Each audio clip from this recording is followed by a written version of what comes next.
அல்லேலூயா. கர்த்தருக்கு ஸ்தோத்திரம். இந்த நாளிலும் கூட இயேசுவின் நாமத்தில் உங்கள் யாவருக்கும் அன்பின் வாழ்த்துக்கள்.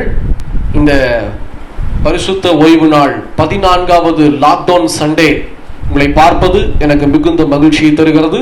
இந்த நாளிலும் கூட நாம் தேவனுடைய வார்த்தையை சுருக்கமாய் தியானித்து ஜெபித்து முடிக்க போகிறோம். என்ன காரியம் அப்படின்னு சொல்லி பார்த்தா, இந்த நாளினுடைய வேத தியானிப்பினுடைய தலைப்பு ஆயத்தப்படுத்து பார்ட் 2 பகுதி 2. ஆயத்தப்படுத்து அப்படிங்கிற வார்த்தையினுடைய பகுதி 2. கர்த்தர் இந்த நாளை ஆசீர்வதிக்கட்டும். போன ஞாயிற்றுக்கிழமை நம்ம பார்த்தோம், இதை எந்த பேஸ்ல நம்ம வாசிக்கிறோம், இந்த ஆயத்தப்படுத்துங்கிற வார்த்தையை எந்த பேஸ்ல நம்ம எடுத்துக்கொள்ளப்படுகிறோம் அப்படின்னு சொல்லி பார்த்தா, சங்கீதங்களின் புஸ்தகம் 34ஆம் அதிகாரம் 10ஆம் வசனம். இந்த வசனம் எங்க அப்படின்னா, இந்த மாதத்தினுடைய வாக்கு தத்துவம். இந்த மாசம் என்ன மாசம்? ஜூன் மாசம். ஜூன் 2020 மெய்யான ஒரு வாக்கு தத்துவம். இந்த வசனத்தை வச்சுதான் ஒவ்வொரு ஞாயிற்றுக்கிழமை தியானிச்சுக்கிட்டு இருக்கிறோம். வருகிற அடுத்த ஞாயிற்றுக்கிழமை ஒரு புது வாக்கு தத்தங்கத்தை கருத்தை கொடுத்து அதன்படி நம்ம தியானிப்போம். இதுதான் கடைசி தியானிப்பு. நல்ல கவனிங்க, கர்த்தர் உங்களை ஆசீர்வதிப்பார். இந்த வசனத்தை வாசிக்க கேட்கலாமா? 34ஆம் அதிகாரம் 10ஆம் வசனம், வாக்கு தத்த வசனத்தை மாத்திரம் வாசிங்க. சங்கீதம் 34ஆம் அதிகாரம் 10வது வசனம். கர்த்தரை தேடுகிறவர்களுக்கோ ஒரு நன்மையும் குறைவுபடாது. ஆமா, தேவன் சொல்லுகிறார் நாட்களில் என்ன அப்படின்னா, கர்த்தரை தேடுகிறவர்களுக்கோ ஒரு நன்மையும் குறைவுபடாது என்று வேதம் சொல்லுகிறது. தேவனுடைய வார்த்தை இப்படியாய் சொல்லுகிறது, கர்த்தரை எந்த மனுஷன் தேடுகிறானோ, கர்த்தரை எந்த மனுஷன் ஜெபித்து தொழுது கொள்ளுகிறானோ, தேவனை எந்த மனுஷன் ஆராதிக்கிறானோ, அந்த மனுஷனுக்கு எல்லாம் என்ன நடக்குமா? ஒரு நன்மை கூட, 1% உடைய நன்மை கூட குறைவுபடாது என்று மெய்யான வாக்கு தத்துவத்தை கொடுத்திருக்கிறார். கர்த்தருக்கு ஸ்தோத்திரம். இதுதான் இந்த மாதத்தினுடைய கடைசி தியானிப்பு, இந்த பகுதியினுடைய தியானிப்பு. போன வாரம் நம்ம பார்த்தோம், இந்த வசனம் நிறைவேறணும் அப்படின்னா ஆயத்தப்படுத்து. முதலாவது நம்ம பார்த்தது என்ன அப்படின்னா, தேவனை தேடு, நன்மையை பெற்றுக் கொள்ளுவ.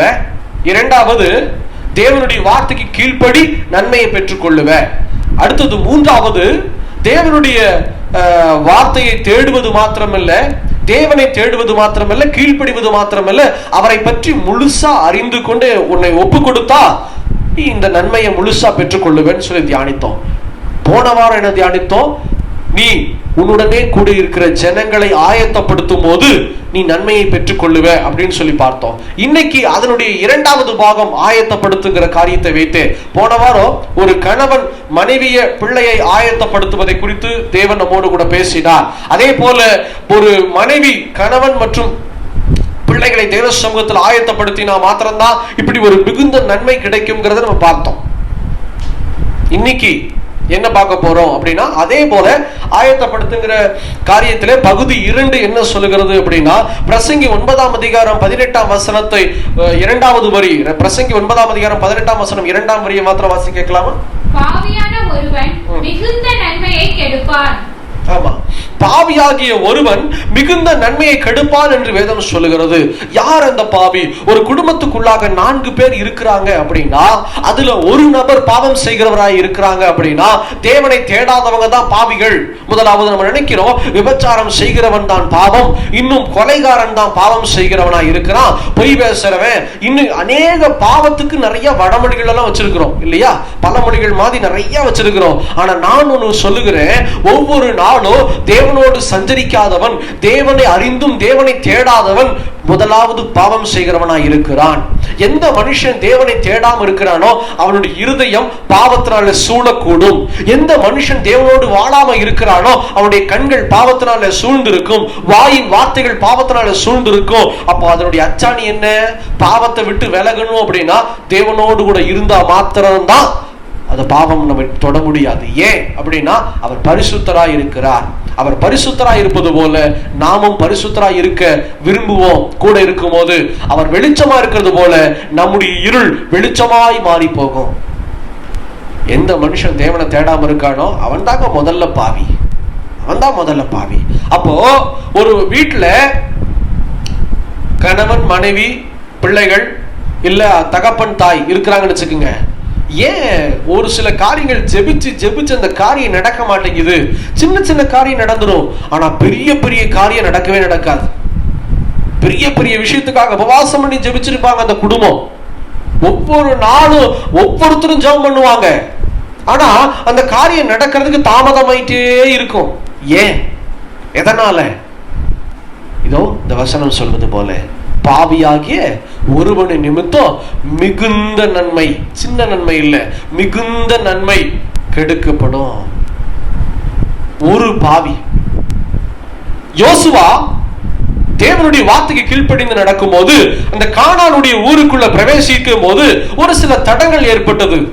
என்ன ஆண்டவரை இவ்வளவு பிரச்சனையா இருக்குதுன்னு சொல்லி விசாரிக்கும் போது தேவன் சொல்லுகிறார், உன் மத்தியில ஒரு பாவி இருக்கிறான். நான் வேண்டாம் அப்படின்னு சொன்ன அந்த பொருளை தூக்கிட்டு வந்து உன்னுடைய கூட்டத்தில் இருக்கிற ஒரு மனுஷன், நான் சொல்ல மாட்டேன், நீ கண்டுபிடிச்சுக்கோ, ஒரு மனுஷன் என்ன செஞ்சிருக்கிறான்னா தேவையில்லாத பொருளை திருடிட்டு வந்து அவன் வச்சிருக்கிறபடியினால நான் நன்மையை போஷிக்க முடியல, உன்னுடைய கூட்டத்தை நான் ஆசீர்வதிக்க முடியல, முழுசா உன்னை பலப்படுத்த முடியல யோசுவா அப்படின்னு சொல்லி யோசுவா அதை கேட்டு ஆயத்தப்பட்டு பிறரை ஆயத்தப்படுத்தினார். எப்படி ஆயத்தப்படுத்தினார்? நல்லா யோசனை பண்ணி பாருங்க. எல்லாத்தையும் நிக்க வச்சு கேட்டார், யாருப்பா அது? இந்த மாதிரி தேவையில்லாத பொருளை, தேவனுக்கு விருப்பம் இல்லாத காரியங்களை தூக்கி கொண்டு வந்தவன் யார் என்பதாக விசாரித்து பார்த்தா ஒரு மனுஷன் உள்ள இருக்கிறான். தேவையில்லாத பொருளை தூக்கிட்டு வந்ததுனால பாவியாகிய ஒருவனின் நிமித்தம் மிகுந்த நன்மைகள், கோடா கோடி ஜனங்களுக்கு ஆசீர்வாதம் குறைவு ஏற்படுகிறது.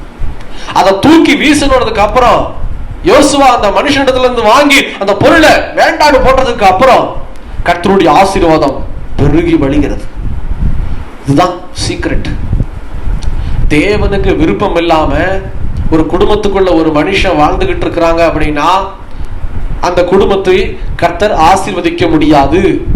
அவர் ஆசீர்வதிக்கிறவர் தான், அவர் நன்மையை தருகிறவர் தான். ஆனா அந்த மனுஷன் தேவையில்லாம தேவனுக்கு விருப்பம் இல்லாத செய்யறாங்களே. எது தேவனுக்கு விருப்பம் இல்லாதது? தேவனை தேடாமல் இருப்பது, பெருமையாய் இருப்பது, அதெல்லாம் ஆண்டவர் பிடிக்கவே பிடிக்காது. கொடுத்துக்கிட்டு தான் இருப்பார் நன்மையை, அப்படியே நன்மை வர்ற மாதிரி தான் இருக்கும். மேல கொண்டு போகிறது எதுக்கு அப்படின்னா கொண்டு போய் தப்புன்னு கீழே இறக்குனாதான் அந்த மனுஷனுக்கு வலி வேதனை எல்லாமே தெரியும். அப்பதான் ஆண்டவர் தேடுவான், வலிக்கும் போது தான் ஆண்டவர் தேடுவான்.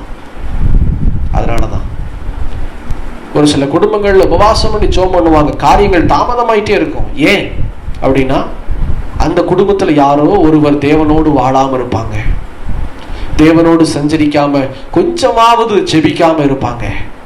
அதனாலதான் இந்த நன்மைகள் தாமதமாகி கொண்டே இருக்கும்.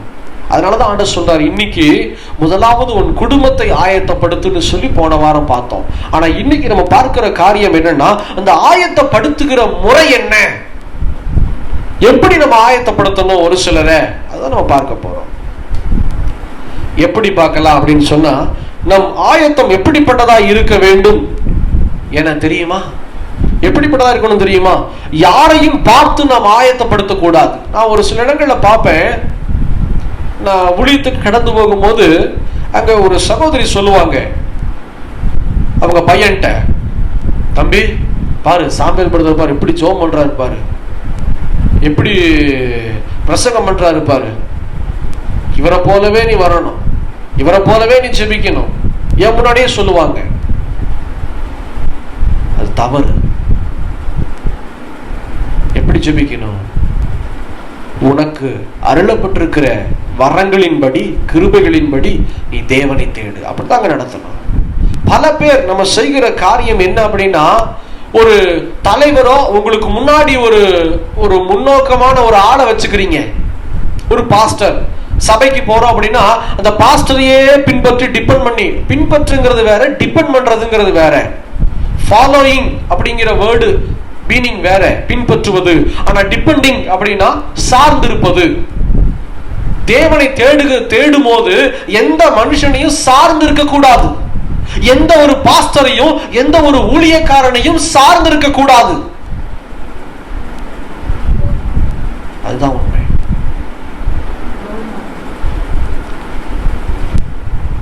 ஒரு சில பேர் ரோல் மாடலா எடுத்துக்கிறது மனுஷர்களை, தப்பு.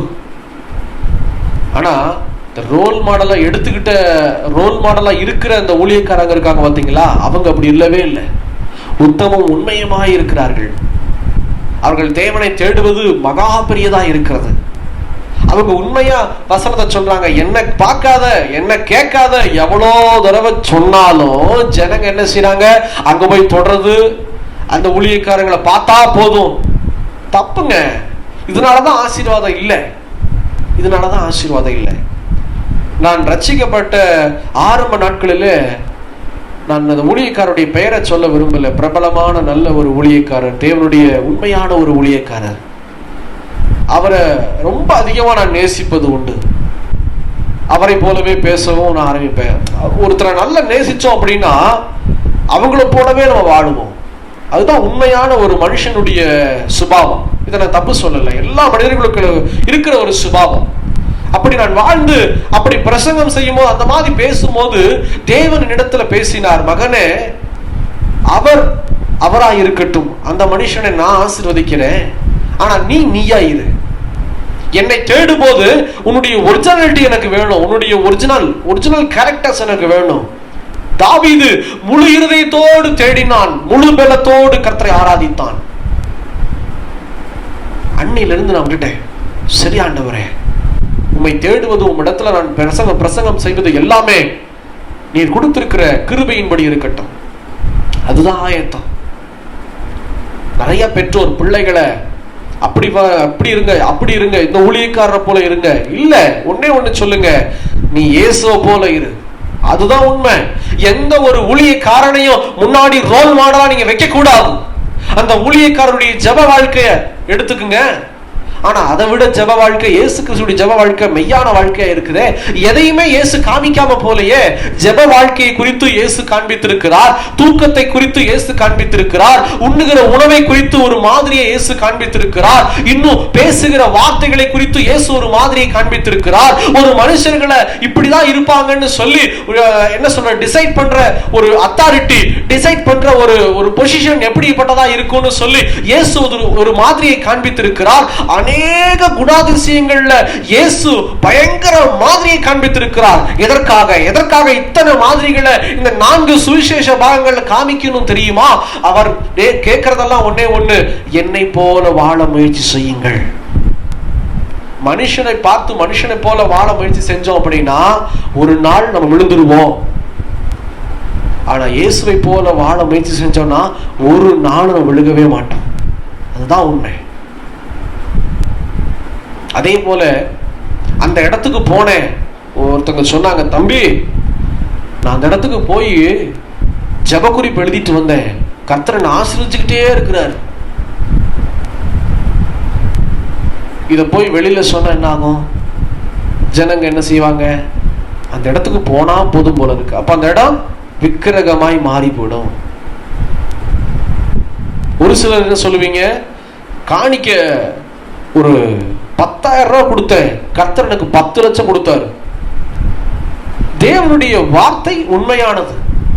உண்மையா இயேசுவுக்கு விதைக்கும் போது அவர் 1000 மடங்கு தருவேன்னு சொல்லி வாக்குறுதி கொடுத்திருக்கிறார். ஆனா இவங்க என்ன செய்வாங்க, நான் இங்க வந்து காணிக்க கொடுத்தேன், பல மடங்கு ஆசீர்வாதத்தை பெற்றேன். அதை கேட்கிற ஜனங்க என்ன செய்வாங்க, ஆஹா ஓகே ரைட்டு அப்படின்னு சொல்லி கடனை உடனே வாங்கி 10,000 ரூபாய் தூக்கிட்டு போய் அவங்களும் கொடுப்பாங்க. ஆனா காணிக்க திரும்பி 10 லட்சம் வரவே வராது. ஆனா பாவமே, ஏன்? உள்ளத்துல விசுவாசம் இல்லாம கொடுத்ததுனால. இது யார் மேல தப்பு வரும்? இவங்க மேலயா?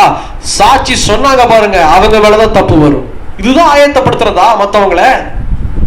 உடுமல்பேட்டையில 70 உபவாச ஜபத்துல ஒரு சில பேர் வந்து சாட்சி சொல்லுவாங்க. முன்னாடி வந்து நான் சாட்சி வைக்கும் போது எனக்கு ரொம்ப கலக்கமா இருக்கும், பயமா இருக்கும். நான் எங்கேயும் போக மாட்டேன், பக்கத்துல நின்னுக்குவேன், முன்னாடியே நின்னுக்குவேன். அவங்க வந்து சொல்ற சாட்சி பார்த்தா வந்து நிறைய பேர், கர்த்தருக்கு ஸ்தோத்திரம், இது தேவனுக்கு மகிமை உண்டாகட்டும். என்ன சாட்சினா, பிரதர் எங்க ஊருக்கு வந்தாரு, பிரதர் எங்க வீட்டுக்கு வந்து சாம்பியல் பிரதர் ஜெபம் பண்ணாரு, பயங்கர ஆசீர்வாதம். அதே போல இன்னொரு சகோதரி சொன்னாங்க, சாம்பியல் பிரதர் அன்னைக்கு வந்திருந்தாங்க எங்க வீட்டுக்கு, ரொம்ப தேவையோடு இருந்தோம், ஆனா ஆண்டவர் கொடுன்னு சொல்லி என்னுடைய இருதயத்துல ஏவுனாரு காணிக்க. நான் என்கிட்ட இருக்கிறத நான் கொடுத்தேன், அந்த சகோதரி எனக்கு 600 ரூபாய் அப்படியே எடுத்து கொடுத்தாங்க. நானும் என் தகப்பனாரும் அவங்க வீட்டுக்கு கடந்து போயிருந்த போது, இது நடந்து ஒரு 4 வருடங்கள் இருக்கும். அந்த சகோதரிக்கு அடுத்த நாளே 6000 ரூபாய் பணம் கிடைத்தது. கர்த்தருக்கு ஸ்தோத்திரம். ஊழியக்காரனுக்கு உண்மையாய் விதைத்திருக்கிறார்கள், அதற்காக ஆசீர்வாதத்தை கர்த்தர் கொடுத்திருக்கிறார். ஆனா அந்த சகோதரி சொன்ன விதம், பிரதருக்கு நான் கொடுத்தேன் 6000 ரூபாய் அடுத்த நாளே வந்தது அப்படின்னாங்க. எனக்கு அப்படியே டப்புன்னு அப்படியே வெடிச்சிச்சு ஒரு செகண்ட்ல. இதை கேட்டுட்டு இருக்கிறது அத்தனை பேர் இருக்காங்க, அநேக ஜனங்க என்ன செய்வாங்க அடுத்தது? எனக்கு லாபம் தான். கேட்டுட்டு உடனே எல்லாரும் 600 ரூபா 600 ரூபா ஒரு 10 பேர் கொடுத்தாலும் 6000 ஆச்சா? எவ்வளவு ஆச்சு? 6000 ஆச்சு. ஒரு 20 பேர் கொடுத்தா 12000. எனக்கு லாபம் தான். அதையே நான் வீடியோவா எடுத்து ப்ரோமோவா போட்டு, அநேக ஊழியக்காரர்களும் இப்படிதான் தவறு செய்றீங்க. காணிக்கை என்பது என்ன? ஒரு கை கொடுப்பது இன்னொரு கை தெரியக்கூடாது. ஆனா இத போய் ஊழியம் செய்கிற நபர்கள் என்ன தெரியுமா செய்றீங்க? வீடியோ எடுத்து அத ப்ரோமோ வீடியோவா போட்டு திரும்ப திரும்ப ஒரு நாளில 2-3 தடவை காண்பித்து, இதோ இந்த மாதிரி கொடுத்தீங்கன்னா ஆசீர்வதிப்பார் ஆசீர்வதிப்பார். இல்ல, இது ஆசீர்வாதம் இல்ல. நீ பிடுங்கிக் கொண்டிருக்கிற தேவனுடைய பிள்ளைகளிடத்திலிருந்து நீ பிடுங்குகிற ஒரு வியாபாரியை போல இருக்கிற. தவறு. நீ ஆயத்தப்படுத்தல, வியாபாரியா இருக்கிற. நீ ஊழியக்காரன் அல்ல, ஒரு வியாபாரி. மனம் திரும்பு. இது மிகப்பெரிய ஒரு தவறு.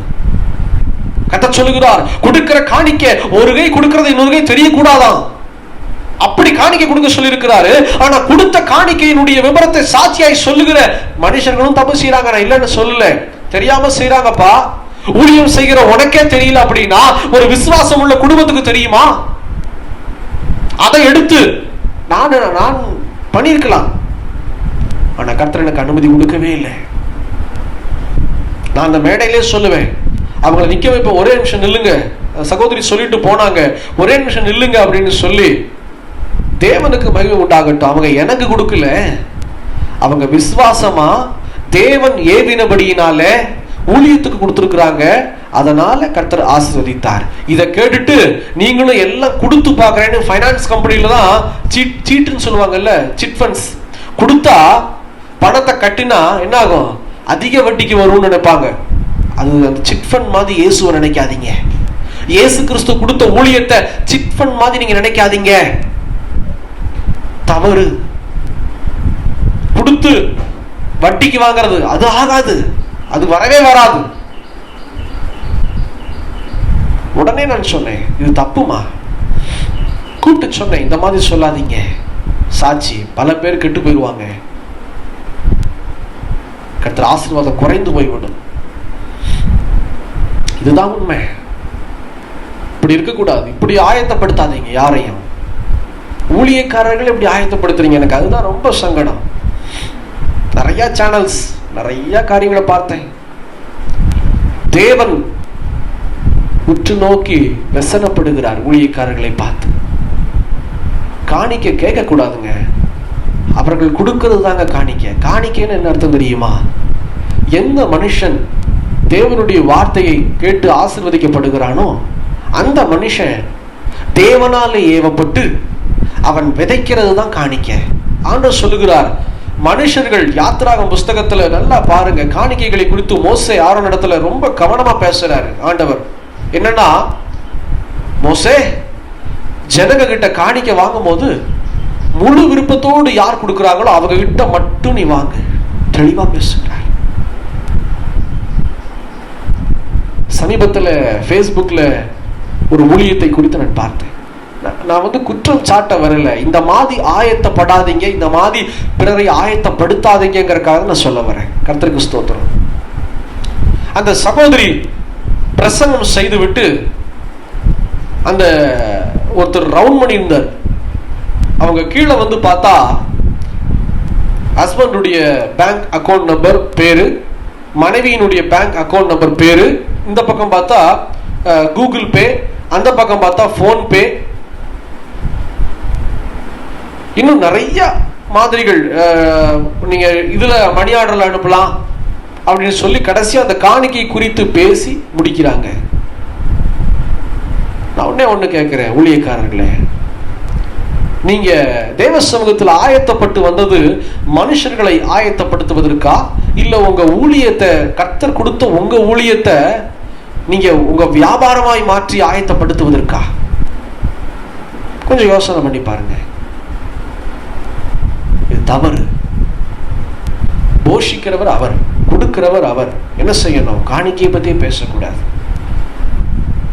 இந்த எழுப்புதல் உபவாச ஜபத்துல கூட நான் காணிக்க வாங்க வேண்டாம்னு யோசித்தேன். ஆனா தேவன் இடத்துல சொன்னார், இல்ல மகனே, தேவைகள் அநேகமாய் இருக்கும், நீ காணிக்கையை ஒவ்வொரு மாசமும் நீ பெற்றுக்கொள்ளலாம். கர்த்தர் எனக்கு சொன்னபடியினால் மாத்திரம்தான் காணிக்கை குறித்து நான் ஆரம்பித்தேன். ஆனா அந்த காணிக்கை அப்படிங்கிற காரியத்தை குறித்து நான் பேசவே மாட்டேன். அது தேவையில்லாத விஷயம். பணம் இன்னைக்கு வரும், நாளைக்கு போகும். தேவனுடைய கிருபை என்றைக்கும் மாறாததா இருக்கணுமே. இப்படிதாங்க ஆயத்தப்படுத்தணும். கொடுக்கிற காணிக்கைய ஆசீர்வாதத்தை போட்டு போட்டு வீடியோவை போட்டு போட்டு காமிச்சு புக்கில், மேகசின் புக்கில் அப்படியே போட்டு அது வேண்டாம். அது ஒரு கைக்கு தெரியாது, இன்னொரு கை தெரியக்கூடாதான். அது வேண்டாம். அவங்க ஆசீர்வதிக்கப்பட்டிருக்கிறாங்களா? ஆசீர்வாதமா இருக்கட்டும். தேவன் இன்னும் உங்களை ஆசீர்வதிப்பார், பலப்படுத்துவார். இதுதான் ஆயத்தம். ஒரு மனுஷனை பார்த்து நிக்க வைக்க ஆயத்தப்படுத்தாதீங்க. நிலைச்சு நிக்க முடியாது. அந்த இடத்துக்கு போனாதான் ஆசீர்வாதம் சொல்லாதீங்க. அது விக்கிரகம். அந்த இடம் விக்கிரகமாய் மாறி போகும். தேவன் மனஸ்தாபப்படுவார். ஒரு மனுஷனை டிபெண்ட் பண்ணியே வாழ்ந்தோன்னு என்ன தெரியுமா ஆகும்? ஒரு பாஸ்டரையோ ஒரு ஊழியக்காரனையோ சார்ந்தே வாழ்ந்துகிட்டு இருந்தோம்னா என்ன ஆகும்? சமீபத்துல அருமையான மோகன் சி லாசரஸ் ஐயா வாரம் வாரம் வந்து நல்ல ஊழியத்தை செய்கிறார். எவ்வளவு அருமையான ஊழியம். நாங்களும் அதுல பங்கெடுப்போம். டிவியில பார்ப்போம், மொபைல் போன்ல பார்ப்போம். உற்சாகப்படுத்துகிற நல்ல ஒரு உண்மையுள்ள ஊழியக்காரர், தேவனுக்கு உண்மையாய் நிக்கிற ஒரு ஊழியக்காரர். ஆனா அவரை பார்க்கிற ஜனங்க கொஞ்சம் டைவர்ட் ஆகுறாங்க. நான் வெளியே போய் அங்க அங்கன்னு சொல்லி பேசும்போது ஒரு சில பேர் சொல்றாங்க, என்னன்னா சனிக்கிழமை வந்துருச்சு, இன்னைக்கு ஐயா வருவாரு, போகணும். ரைட், நல்லதுதான். ஆனா மீதி 5 நாள் என்ன பண்றீங்க? திங்கள், செவ்வாய், புதன், வியாழன், வெள்ளி என்ன பண்றீங்க? 6வது நாள் வந்தா ஓடி போய் உட்கார்ந்து கூட ஜெபிக்கிறோம். இன்னும் சொல்ல போனா 4 மாவடிக்கு நான் போயிருந்த போது 4 மாவடியில பார்த்தா இரவெல்லாம் ஜெபம் பண்ணுவாங்க. நானும் எழுந்து என்ன செஞ்சேன், ஒரு நாள் பார்த்தா நைட்டெல்லாம் அல்லேலூயா அல்லேலூயா அல்லேலூயான்னு சொல்லி ஜெபம் பண்ண ஆரம்பிச்சாங்க. ரைட், ஆஹா என்ன கர்த்தருக்கு ஸ்தோத்திரம், என்ன அபிஷேகமா இருக்கிறாங்கன்னு சொல்லி நானும் எழுந்திரிச்சு உட்கார்ந்து இரவு 4 மாவடிக்கு போயிருந்த போது எழுந்து ஜெபம் பண்ண ஆரம்பிச்சேன். தேவனோடு கூட பேசினார். மகனே, நீயாயிரு, இங்க வந்தோட என்ன தேடுற வேலை வச்சுக்காத, ரீசார்ஜ் பண்றதுக்கு நான் ரீசார்ஜ் கார்டு அல்ல, நீயாயிரு. நீ எப்ப என்னை நீ எப்ப தேடுவியோ, எப்ப என்னோடு கூட பேச ஆயத்தப்படுவியோ, அப்ப நீ எப்பவும் போல இரு, நானும் எப்பவும் போல உன்னோடு கூட பழகுவேன். அப்படிதான் இடத்துல பேசினார். நான் படுத்து தூங்கிட்டேன், ரிலாக்ஸா படுத்துட்டேன். வேண்டாம், வேஷம் போட வேண்டாம். அநேக பேர் வேஷம் போடுவது கிடையாது. ஆனா ஒரு சில பேர் அந்த இடத்துக்கு வந்தா மாத்திரம்தான் தேவனை தேடுறீங்க. தப்புங்க. 4 மாவடியில வந்தா மாத்திரம் தான் செபிக்கிறது, 4 மாவடிக்கு போனா மட்டும்தான் ஆசீர்வாதம் வருது, இந்த சனிக்கிழமை வந்தா மட்டும்தான் இல்ல. தேவன் எல்லா இடங்களிலும் இருக்கிறார். எல்லா வேலைகளிலும் இயேசுன்னு சொல்லி கூப்பிடும் போது அவர் நிற்பாரே. அப்படி ஒரு மனுஷனையோ இல்ல ஒரு இடத்தையோ நாம் டிபெண்ட் பண்ணி சார்ந்து வாழ்ந்தா என்ன நடக்கும், அதை நான் சொல்லி முடிக்க விரும்புகிறேன். அதுக்கு ஒரு எடுத்துக்காட்டு வேதத்திலிருந்து நான் சொல்ல விரும்புகிறேன். வாசிக்கலாம். யாத்திராகமம் புஸ்தகம் 32ஆம் அதிகாரம் முழுசா நீங்க வீட்டுல தியானிச்சு பாருங்க. அந்த ஒரு மனுஷனை ஒரு சில ஜனங்க ஒரே ஒரு மனுஷனையோ இல்ல இடத்தையோ சார்ந்திருக்கும் போது என்ன விளைவுகள் இருக்கும் அப்படிங்கறத காண்பிச்சிருப்பார். யாத்திராகமம் 32ஆம் அதிகாரம் 32ஆம் அதிகாரம் முழுசா நீங்க தியானிங்க. ஆனா இன்னைக்கு நான் வாசிக்க இருக்கிற ஒரு காரியம் என்னன்னா 32ஆம் அதிகாரத்துல 1ஆம் வசனம். யாத்திராகமம் 32ஆம் அதிகாரம் 1வது வசனம். மோசே மலையிலிருந்து இறங்கி வர தாமதிக்கிறதை ஜனங்கள் கண்டபோது அவர்கள் ஆரோனிடத்தில் கூட்டம் கூடி அவரை நோக்கி, எகிப்து தேசத்திலிருந்து எங்களை அழைத்து கொண்டு வந்த அந்த மோசேக்கு என்ன சம்பவித்ததோ அறியோ, ஆதலால் நீர் எழுந்து எங்களுக்கு முன் செல்லும் தெய்வங்களை எங்களுக்காக உண்டு பண்ணும் என்றார்கள். பாத்தீங்களா ஜனங்க எப்படி இருக்காங்க? பாத்தீங்களா, ஜனங்க கிட்ட நிக்கும் போது கர்த்தர் இடத்துல பேசுவார் ஆத்துமாக்களுக்கு முன்னாடி, மகனே ஜனங்க பொல்லாத ஆளுங்க, கொஞ்சம் கேர்ஃபுல்லா இரு. தாவீதுக்கும் சவுலுக்கும் சண்டையை கொண்டு வந்ததே அங்க இருக்கிற ஜனங்க தான் இல்லையா? பொறாமையும் எரிச்சலின் ஆவிய சவுல்கிட்ட தூண்டி விட்டதே ஜனங்களுடைய வார்த்தை தான். அப்படி நிக்குமோ, அப்படி இருக்கும்போது முன்னாடி நிக்கிறவங்க ரொம்ப கேர்ஃபுல்லா இருக்கணும். பாருங்க, மோசே தேவனால அழைக்கப்பட்டு அந்த சீனாய் மலையில மேல ஏறி 40 நாள் அல்லும் பகலும் உபவாசத்தோடு தேவனோடு கூட சஞ்சரித்து கொண்டிருக்கிறார் மோசே. முகமுகமாய் பார்த்துக்கிறாரு, பயங்கர அபிஷேகம். ஆனா இங்க கீழே நடக்குது, மோசே தேவன் முதல்ல மோசே மக்களுக்காக நிக்கல, தேவன் தான் மக்களுக்காக நிக்கிறார். அது ஜனங்களுக்கு அந்த இம்பார்ட்டன்ஸ் தெரியல, ஃபர்ஸ்ட் திங். ரெண்டாவது, ஜனங்க என்ன செய்யறாங்க அப்படின்னா, மோசைய முன்னாடி வச்சுக்கிட்டு மோசே மலைக்கு மேல போனோன்னு ஆரோன்ட்ட கேட்கறாங்க, எப்பா மோசே மலைக்கு மேல போய் ரொம்ப நாள் ஆயிடுச்சு, வருவாரோ இல்லையோ தெரியல, அதனால என்ன செய்யற அப்படின்னா எங்களுக்காக எங்களை முன்னடத்தி செல்ல, ஏன்னா எகிப்திலிருந்து நடத்தினது மோசே, அதே போல எங்களுக்காக ஒரு தெய்வத்தை உண்டு பண்ணு எங்களை நடத்துவதற்காக அப்படின்னு சொல்லி டிபெண்ட் பண்ணி இன்னும் சார்ந்து நிக்கிறாங்க. நான் மோசே செய்த ஒரு தவறை அந்த இடத்துல நான் பார்த்தேன். என்ன தவறு தெரியுமா? மோசே அற்புதமும் அதிசயமும் ஜனங்களுக்கு முன்னாடி ஆண்டவர் சொல்லிதாங்க செஞ்சாரு, ஓகே. ஆனா என்ன செஞ்சிருக்கணும்? தன்னை தாழ்த்தி, நான் இல்லப்பா இந்த அற்புதத்துக்கு அதிசயத்துக்கு காரணம் நான் இல்ல, என்னை அழைத்தவர், உங்கள் கண்ணீரை பார்த்தவர், உங்களை பலப்படுத்த உங்களை வழிநடத்த இருக்கிறவர், இதோ இந்த முட்செடியில அக்னியாய் தோன்றினவர் ஒருவர் இருக்கிறார், அவர் இருக்கிறவராகவே இருக்கிறேன் என்று சொல்லி வார்த்தை வருகிறது. அவர் வானங்களையும் பூமியையும் படைத்தவராய் இருக்கிறார், அவருடைய பெயர் இன்னதென்று சொல்லி அல்ல எல்லா ஜனங்களையும் நீ தேடு, நீ ஜெபம் பண்ணு, நீ அவரை கூப்பிடு, வருவாரு சொல்லி இருந்தா மோசே 40 நாள் இல்ல 40 வருஷம் மேல இருந்தாலும் அங்க இருக்கிற ஜனங்க மோசேயோடு பேசுகிறவர் என்னோடு பேசுவார்னு சொல்லி ஆயத்தமாயிருப்பாங்க. புரியுதா? ஆனா இங்க இருக்கிறவங்க என்ன செய்யறாங்க? மோசே தேவன் கிட்ட இருந்து தேவனை பார்க்க திருப்பாததுனால என்ன எங்களுக்கு ஒரு தெய்வத்தை உண்டாக்கு. 4ஆம் வசனத்தை வாசி கேட்கலாம். அதுல பகுதியில்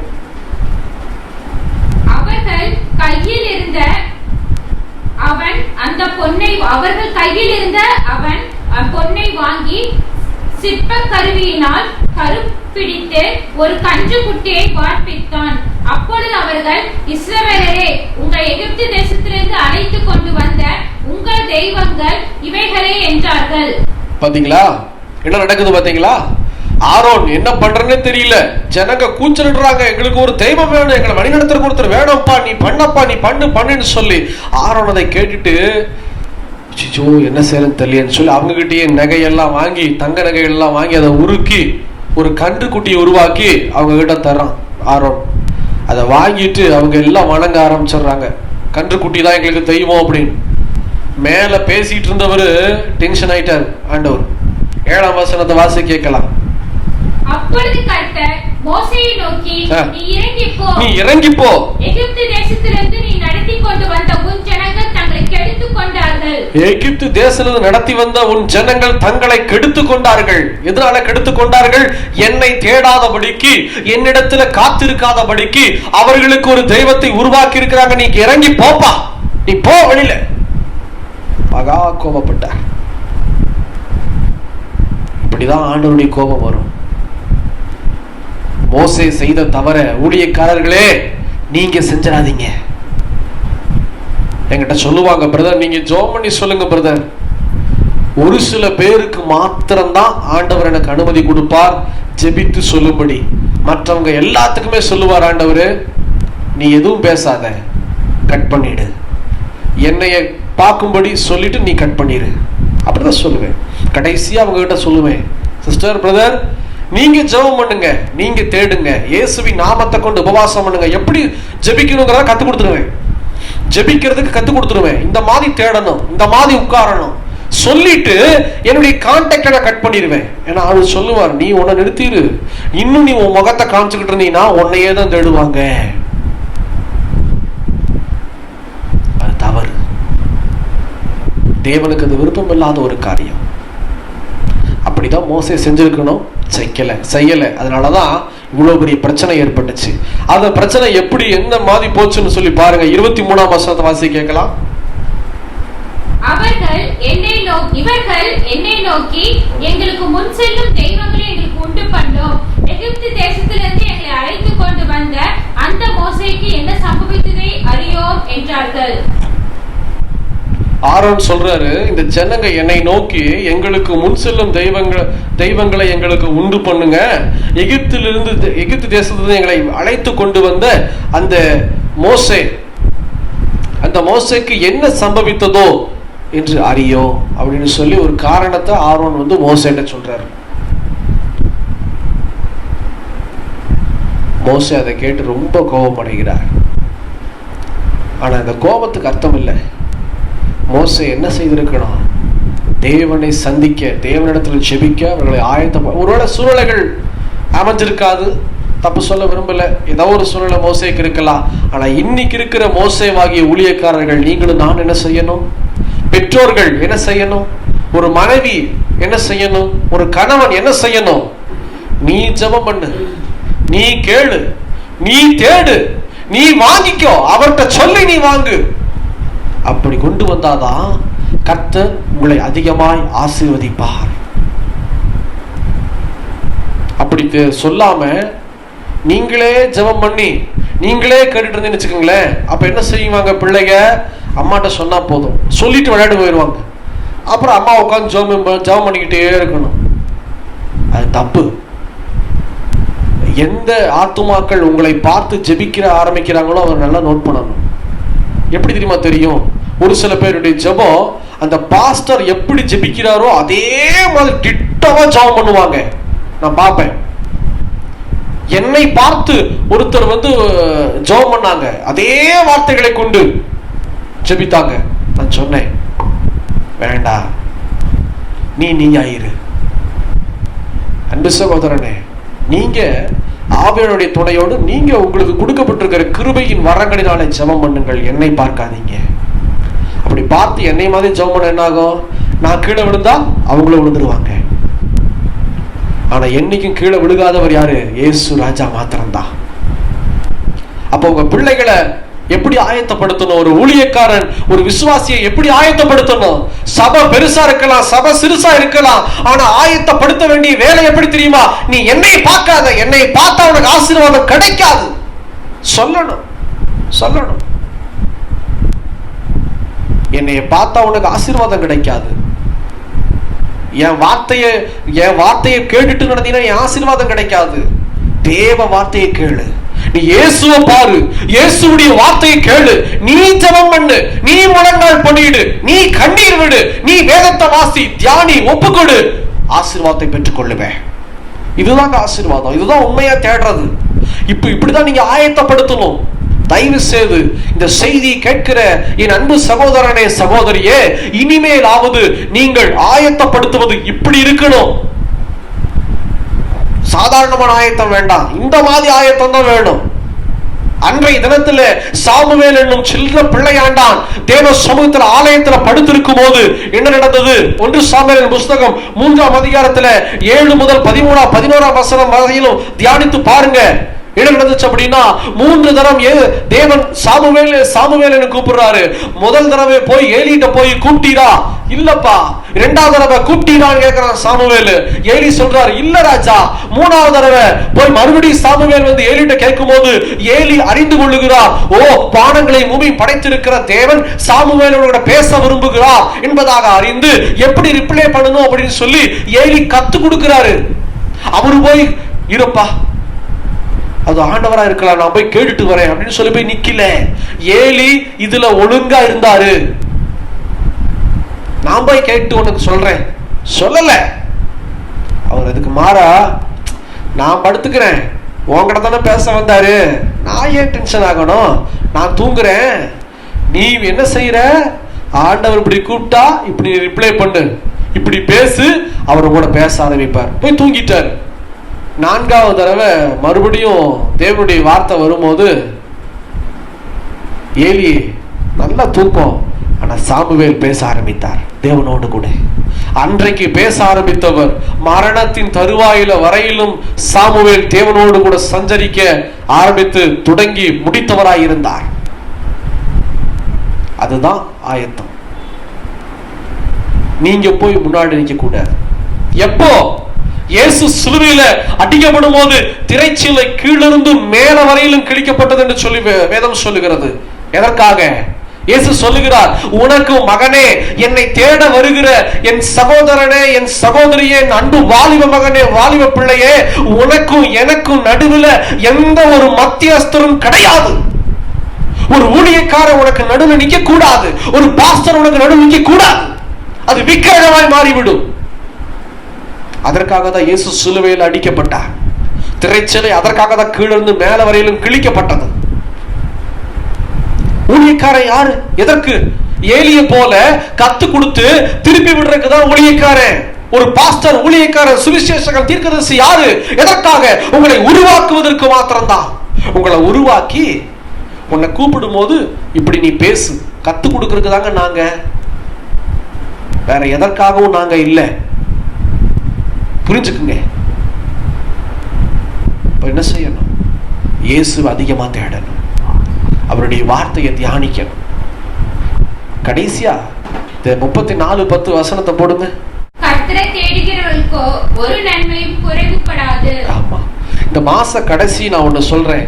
இந்த வாக்குத்தத்தம் இதோட முடிஞ்சதுங்கிறது கிடையாது. இந்த வாக்குத்தத்தம் நீங்க விசுவாசிச்சீங்கன்னா உங்களுடைய மரணத்தின் நாள் நொடி வரையிலும் இந்த வசனம் உங்க வாழ்க்கையில அப்படியே நிறைவேறும்.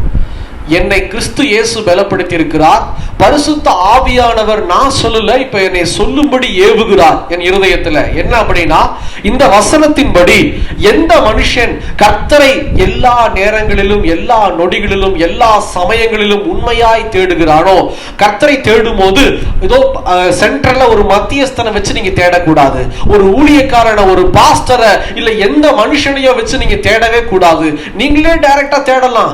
அவர் இயேசுன்னு கூப்பிட்டா கீழே வருவாரு. ஏசப்பான்னு சொல்லி அழுது கூப்பிட்டா உடனே பக்கத்துல நிற்பாரு.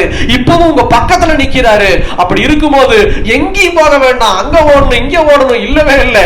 நீ நிக்கிற இடத்துல முழங்கால் படியிட்டு நீங்க உண்மையா இந்த வசனத்தின்படி தேடுவீங்கன்னா, இந்த வசனத்தின்படி உண்மையா தேடுறதுக்கு உங்க கணவனை நீங்க ஆயத்தப்படுத்துனீங்கன்னா, உங்க மனைவியை நீங்க ஆயத்தப்படுத்துனீங்கன்னா, உங்க பிள்ளைகளை நீங்க ஆயத்தப்படுத்துனீங்கன்னா என்ன ஆகும் தெரியுமா? மிகுந்த நன்மை உண்டாகும். மிகுந்த நன்மை உண்டாகும். உங்களுக்கு ஒரு நன்மை கூட குறைவுபடவே படாது. ஆயத்தப்படுத்துறீங்களா? ஒப்பு கொடுக்கலாமா? எல்லா கண்களும் மூடி தேவ சமூகத்துல, தகப்பனே, இந்த பரிசுத்த ஓய்வு நாளுக்காக ஸ்தோத்திரம். இந்த நல்ல காலை வேளைக்காக ஸ்தோத்திரம். ஆண்டவரே, நீங்க சொன்ன வார்த்தையை நீங்க ஏவினபடி நான் ஒன்றையும் கூட்டல, ஒன்றையும் குறைக்கல. நான் அப்படியே சொல்லிட்டேன்ப்பா, அப்படியே சொல்லிட்டேன். இதோ இந்த வேளையில கூட இந்த வார்த்தைகள் பரிபூர்ணமா நிறைவேறட்டும்பா. எத்தனை பேர் பார்க்கறாங்கன்னு எனக்கு தெரியாது. ஆனா ஒன்னே ஒண்ணு, இந்த வார்த்தை ஆண்டவரே கெட்டொழிந்து போயிடக்கூடாது. எந்தெந்த ஜனங்களுக்கெல்லாம் தேவையோடு கூட இருக்கிறாங்களோ அத்தனை பேருக்கு இந்த வார்த்தை போகட்டும் ஆண்டவரே. இனிமேலாவது யாரையும் சார்ந்து வாழாதபடிக்கு, யாரையும் ஆண்டவரை டிபெண்ட் பண்ணி வாழாதபடிக்கு, உம்மை தேடி உம்மோடு கூட இணைஞ்சு வாழுகிற ஜனங்களாய், ஆத்துமாக்களாய் எழுப்பி தாங்கப்பா. ஆயத்தப்படுத்துகிறேன் இயேசுவின் நாமத்தில். மகனே, மகளே, நீ ஜெபம் பண்ணு, நீ வேதத்தை வாசி, தியானி, நீ ஆயத்தப்படு. கர்த்தர் உன்னோடு கூட பேச ஆவலாயிருக்கிறார். உன்னோடு சஞ்சரிக்க அவர் ஆவலாயிருக்கிறார். உன்னை பலப்படுத்த அவர் ஆவலாயிருக்கிறார். முழங்கால் படியிட்டு கேட்பாயா? இயேசு உன்னோடு கூட பேச அவர் ஆயத்தமாயிருக்கிறார். தகப்பனே, இந்த சொல்லப்பட்ட வார்த்தைகள் அவர்களுடைய செவியில தொனிக்கட்டும். கர்த்தருக்கு சித்தமானால், கர்த்தருடைய வருகை தாமதிக்குமானால், ஆண்டவரே, அடுத்த ஞாயிற்றுக்கிழமை சந்திக்கிற வரையிலும் தேவ கிருபையும் சமாதானமும் பாதுகாப்போம் பிதா குமாரன் பரிசுத்த ஆவியினாலும் இயேசு கிறிஸ்து வெளியேற பெற்ற இரத்தத்தினாலும் உண்டாவதாக என்று சொல்லி வாழ்த்தி ஆசீர்வதித்து, எல்லா துதிகர மகிமையெல்லாம் இயேசு ராஜாவுக்கே என்று சொல்லி இயேசுவின் நாமத்தில் ஜெபிக்கிறோம் பிதாவே. ஆமென், ஆமென். சேர்ந்து சொல்லுவோமா? என் ஆத்துமாவே கர்த்தரை ஸ்தோத்திரி, என் முழு உள்ளமே பரிசுத்த நாமத்தை ஸ்தோத்திரி. என் ஆத்துமாவே கர்த்தரை ஸ்தோத்திரி, கர்த்தர் செய்த சகல உபகாரங்களையும் மறவாதே. ஆமென்.